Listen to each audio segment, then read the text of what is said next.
James Brady, though, running for Congress, he says leadership with a passion for California. And he's joining us now as a disruptor. James, great to have you. Thank you for having me. Now, you're running in District 33. Where is that? That starts in Agoura Hills, which got streamlines around the coast, down through Malibu, Beverly Hills, all the way down to Ranchos Palos Verdes. So they call it the beach, Silicon Beach. Silicon Beach. Now, who's that currently represented by? It's, how do I describe this gentleman? I call him Liar Lou, but it's Ted Lou. Teddy Lou. All right, Yes. So you're running against Teddy Lou of CNN fame, and he's like one of the he's like squad light, right? He's not part of the squad, but he's on the squad bench, right? Squad light. Yeah, I think they welcomed him onto the squad not long ago because of his trolling activity. Yes, he's very squad-like. He's squad-like, and he's a troller. He likes trolling. I mean, how do you be a congressman and like you have time to like troll the other people's Twitter account? Like, yeah, what person has new time to handle for him, Troll Ted. Troll Ted. Troll Ted. Well, he's a troller. And, okay, you're in a Democratic district, but I like the spirit and energy of your campaign. You're an underdog candidate, obviously, but look, you got to get in the fray and try to disrupt things. Obviously, Ted Lieu's not going to debate you and anything of that nature because he thinks he has a big lead. What are the voters of your district saying when you go out and speak to them, James? Well, they want him out. He's been in 2 cycles now, 3, going in 3, actually. And they've said they've had enough. He made some promises that he obviously turned his back on the district for his own political points. But they're ready for him to go, and I'm here to take him down, out, replace him, and put some leadership in play. Now, you're a Coast Guard veteran. Tell me about a little bit more about your background. Oh, thank you. Yeah, I'm actually from an Irish Catholic family, originally from Rhode Island. I'm third-generation veteran. My grandfather served in World War I, father World War II, and I was part of the Cold War period under Ronald Reagan. And I proudly served the United States Coast Guard. Loved it, and I'll do it again in a moment's notice. That's the way we work here as veterans. So, in your district, how do you actually beat Ted Lieu or make this a competitive race, James Bradley? Well, thanks for asking that question. I did some deep research early on as I was trying to find my play. This is my second run. I ran against Dianne Feinstein last election cycle, and there was out of 32 candidates, we came in third place out of 32. I was the top Republican, top vote getter for the Republican Party. So to take out Ted Lieu, the PVI, if you're familiar with that term, that acronym. No. The last reporting period, it was a Democrat plus 18. Excuse me, the one prior to the last one. Now it's down a D plus 16. So that shows me that they're finally waking up in our district. So that gave me the intelligence behind the move, because we don't like to go into things with we feel will be a no-win. Now, we've noticed Ted Lieu over the last year under our great president, Donald Trump. He spent all this effort, literally all his effort, on Twitter trying to take him down and to unravel all the great that he's done in our great country. So it's really an easy recipe. I just let him do his trolling. He's my best advertisement at this point, and I'll focus in on the problems and bringing in solutions for the homeless, as you mentioned earlier. It is actually staggering. It's 80,000 homeless, people losing their homes because of the rents have gone up. And so I'm really focused in on the solutions currently. Okay, so what has Ted Lieu actually done? Well, he's voted for the Green Deal, but that says nothing.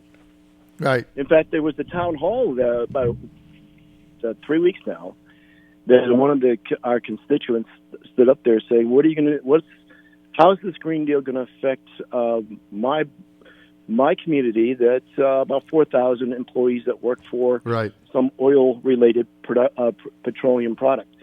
He said, well, I guess you have to find other work. Now, is that the way you address the constituents? No. Never. You find solutions. So, yeah, that's what he's really riding his back on. He wants to impeach our good president, and he wants to focus in on excessively liberal bills that have been passed through the PAC. The squad PAC. It's a circus show. No, he's a complete nutball. And look, he also jumped on. I think I saw his name in there. But if not him, many of his colleagues jumping on the fake news story in the New York Times about Judge Kavanaugh, saying they wanted him impeached, and they didn't even have the facts. And the New York Times edited out the fact that the person who was supposed to be involved in it, the lady said she didn't recall it, knew nothing about it, probably wasn't there and wouldn't testify. And so, but of course, the liberals in the squad, led by Ilhan Omar, jump on it, call for impeachment. I mean, this is the clown show you got going on in there. It's really, I mean, if you didn't want to laugh, you'd cry because it is so stupid. I mean, the fact that the New York Times runs this piece, they edit out pertinent information that changes the whole piece. They just carve it out to deliver a narrative rather than write a story that makes any sense. And then the nutbags of the squad, presidential candidates, jump on it and ask for Kavanaugh to be impeached based on a story that in one day the Times had to retract it and say it was they left out pertinent information. I mean, do we live in opposite land here, or do you find this whole thing, James, to be surreal? It is extremely surreal, and that shows you how desperate the Democrats are in the DNC. They're just grasping at anything, and if you follow the playbook under the DAC, the Blue Share Plan, it really is now being acted out. I've been watching this clown show way too long. I certainly am the type of person that says, okay, I've had enough. We have to do something together, and that's why I'm in this race, and I'm going to push hard. And I know there's so many critical thinkers in the district, as well as across our great nation, that are finally awoke. So it's now our time to take back what is ours and really protect the future for our children. But yeah, it is a clown show out here. I never thought I'd see this in my lifetime, but it's happening. I tell you what, I love the fact that you're running against Ted Lieu, holding him accountable. Are you going to challenge him to debates?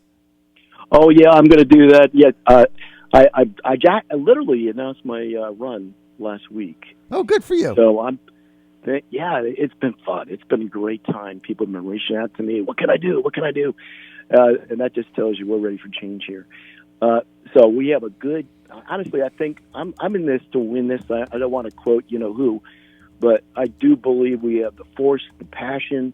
It really being an outsider, because I'm not an establishment type guy. I'm just a grassroots patriot that has a strong love and passion for our great state here and country, and I want to protect what is ours. So we have a really good shot. I'm looking past the primary and getting everyone in lockstep, so we can make this a win, finally. Well, good luck in your primary. We'll see.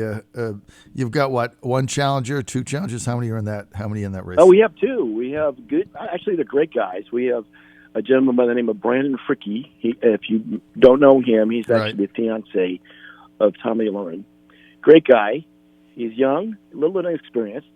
Then we have Dr. Ken Wright, a phenomenal patriot. He ran on the Republican ticket last two election cycles, lost both times. But I encourage and I support anyone that wants to join the race and bring change. So we have a total of 4 in the race currently, including myself. Time for new blood. And James, it was great talking to you. Take the fight right to him. Ted Lieu, Squad Light, Squad 2.0. Thanks for being with us, James. People want more info. Where do they go? It's real easy. It's Bradley Congress, Bradley, Congress.com. reach in there. You can see a little bit about me, but more importantly, let's do this together, because this is a we, not a me. I've had 30-plus years in senior leadership, and we had the right formula to make this work. Keep fighting, James Bradley. Thanks for being with us.